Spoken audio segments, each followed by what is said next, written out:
रात के 8 बजे थे। सुरेश ऑफिस में काम कर रहा था। बाहर तूफान के साथ भारी बारिश हो रही थी। सुरेश एक जमीन के प्रोजेक्ट पे काम कर रहा था। काम में व्यस्त होने के कारण उसको वक्त का पता ही नहीं था। जब उसका काम खत्म हुआ तब घड़ी में 9 बज चुके थे। बैटरी कम होने के कारण उसका मोबाइल भी थोड़ी देर में बंद हो गया। जब वो बाहर निकला था तो उसके होश उड़ गए। काली अंधेरी रात थी। सुनसान रास्ता था और आसपास में कोई नहीं था। तूफान के साथ तेज बारिश गिर रही थी। भारी बारिश की वजह से बिजली के खंभे से सारी बत्तियां भी बुझ चुकी थीं। सुरेश ने जैसे तैसे करके अपना स्कूटर निकाला और अपने घर की ओर जाने लगा। कुछ देर बाद अचानक रास्ते में एक बिल्ली दिखाई दी, इसलिए सुरेश ने स्कूटर को ब्रेक लगाई। लेकिन ब्रेक लगाने के बाद सुरेश का स्कूटर वहीं पर ही रुक गया। सुरेश को ऐसी अनुभूति हुई जैसे मानो उसका स्कूटर किसी ने जकड़ लिया हो। सुरेश स्कूटर से उतरा और काफी बार प्रयास किया, लेकिन स्कूटर चालू ही नहीं हो रहा था। तेज बारिश की वजह से सुरेश पूरी तरह से भीग चुका था। ठंड के मारे वह कांप रहा था। अचानक स्कूटर बंद होने से उसकी घबराहट और ज्यादा बढ़ गई। वह अपने स्कूटर को साइड में ले गया और डर की वजह से कुछ देर अपनी आंखें बंद कर ली। थोड़ी देर बाद उसको एहसास हुआ कि उसकी पीठ पर किसी ने हाथ रखा है। सुरेश जोर से चिल्लाया, कौन है? कौन है? मुझे छोड़ दो। उसने पीछे मुड़कर देखा तो कोई नहीं था। उसने सोचा कि शायद उसका वहम होगा। वह बहुत डर गया था। अचानक उसने बत्ती बुझने और जलने की आवाज़ सुनी और पास में देखा तो उसके स्कूटर की बत्ती जल रही थी और बुझ रही थी। ऐसा कुछ पलों तक चला, फिर बत्ती बुझ गई। सुरेश को कुछ समझ में नहीं आ रहा था कि अब वह क्या करे। वो कुछ हरकत करता उससे पहले ही उसके सामने एक लटकता हुआ सफ़ेद छाता उसको सामने दिखाई पड़ा। सुरेश ने डर के मारे अपनी आंखें बंद कर लीं, लेकिन वह अपनी आंखों को ज्यादा देर तक बंद नहीं कर पाया। जब उसने अपनी आंखें खोलीं तो उसके पैरों तले जमीन खिसक गई। उसकी नज़रों के सामने एक चुड़ैल थी। उसने सफ़ेद साड़ी पहनी थी। वह डरावनी नज़रों से सुरेश को देख रही थी। फिर उस चुड़ैल ने छाता जमीन पर फेंक दिया। सुरेश ने देखा कि बारिश की बूंद चुड़ैल की साड़ी पर गिरते ही बूंद लाल रंग की हो गई। धीरे धीरे पूरी साड़ी लाल रंग में परिवर्तित हो गई। यह दृश्य देखकर सुरेश भयभीत हो उठा और अपना स्कूटर चालू करने लगा। सौभाग्य से उसका स्कूटर चालू हो गया और वह तेजी से अपने घर की ओर बढ़ने लगा। कुछ देर बाद वही चुड़ैल सुरेश के स्कूटर के सामने आ गई। सुरेश स्कूटर को नियंत्रित नहीं कर पाया और स्कूटर एक पेड़ पे जाके टकराया। पेड़ से टकराते ही तुरंत सुरेश की मौत हो गई। अगले दिन सुबह जब कुछ लोगों ने यह देखा तो पुलिस को बुलाया और लाश को सुरेश के घर वालों को दे दिया। और पुलिस ने जांच पड़ताल करके यह बताया कि सुरेश की मौत अकस्मात से हुई।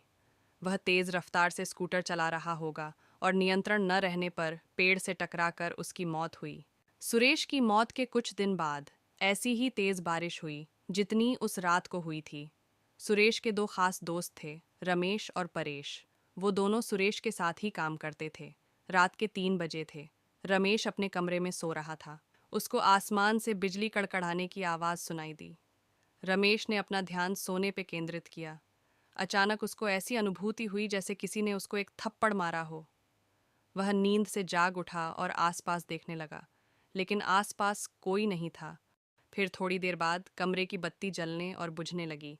यह देख रमेश बहुत घबरा गया और कंबल ओढ़कर सोने का प्रयास कर रहा था।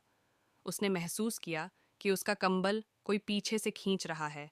वह जोर जोर से चिल्लाने लगा, मुझे छोड़ दो, मुझे जाने दो। उसके कुछ देर बाद सब कुछ शांत रहा। फिर अचानक खिड़की अपने आप खुल गई और उसमें से एक हाथ बाहर से अंदर आया, जिसकी हथेली पर खून ही खून था। उस हाथ ने कसकर रमेश का गला पकड़ा और उसको मौत के घाट उतार कर रस्सी की मदद से पंखे के नीचे लटका दिया। अगले दिन सुबह रमेश का दोस्त परेश जब उसको बुलाने आया तब उसने यह दृश्य देखा और तुरंत पुलिस को सूचना दी। पुलिस ने जांच पड़ताल करके इसको खुदकुशी का नाम दिया और कहा कि रमेश ने तनाव और किसी बात के दबाव में आके आत्महत्या की होगी। हम आगे इसकी ओर भी जांच करने की कोशिश करेंगे। अपने दोनों दोस्तों की मौत के बाद परेश बहुत ज़्यादा तनाव में आ गया। उसको मन ही मन यह लगने लगा कि अब तीसरा नंबर उसका है। उसने ऑफिस जाना भी बंद कर दिया। कुछ दिनों उसने आपको अकेले में रखा, यहाँ तक कि वह अपने परिवार के लोगों से भी ज़्यादा बात नहीं करता था। कुछ दिनों बाद उसको लगा कि अब खतरा टल चुका होगा। तब वह अपनी पत्नी के साथ दूसरे शहर घूमने चला गया। कुछ दिनों तक उसने अपनी पत्नी के साथ दूसरे शहर में सैर की। कुछ दिनों घूमकर दोनों वापस अपने घर आ गए। अब परेश के मन में डर का नामो निशान नहीं था। वह आराम से जीवन व्यतीत करने लगा। दूसरे शहर घूमकर आने के बाद वह रोजाना ऑफिस जाने लगा। एक दिन ऑफिस में ज्यादा काम की वजह से उसको देर तक रुकना पड़ा। उस रात को भी तूफान के साथ भारी बारिश हो रही थी। परेश अपनी कार में बैठकर घर के लिए रवाना हुआ।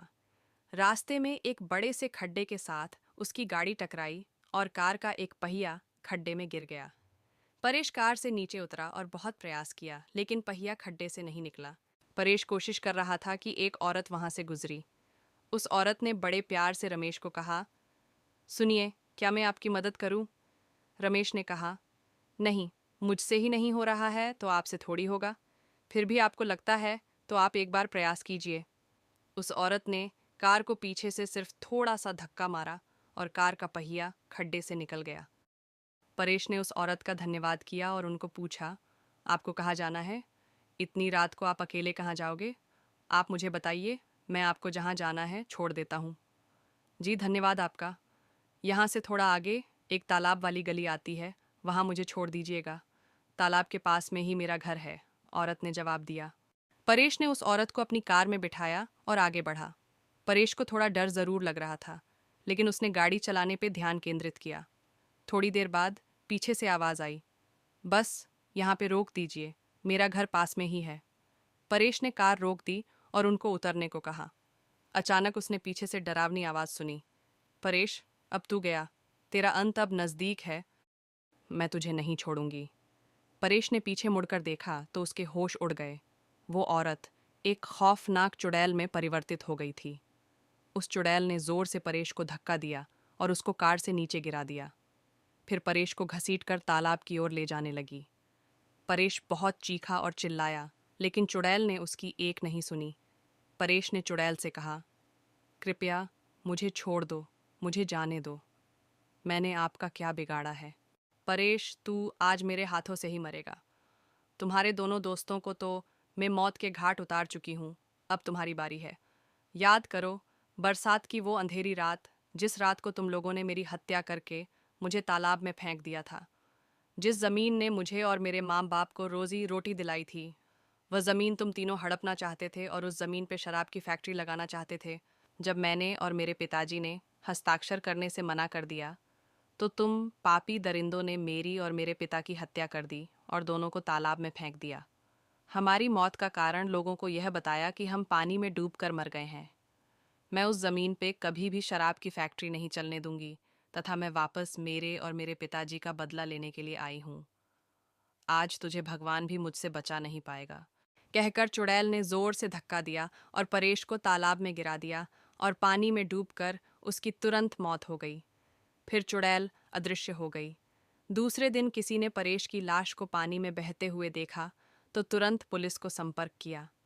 पुलिस ने जांच करके उसकी लाश उसके परिवार को दे दी तथा मौत का कारण यह बताया कि उसकी मौत पानी में डूबकर हुई।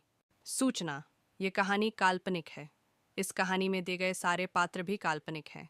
किसी की भी भावनाओं को ठेस पहुंचाना मेरा उद्देश्य नहीं है। Please subscribe my channel.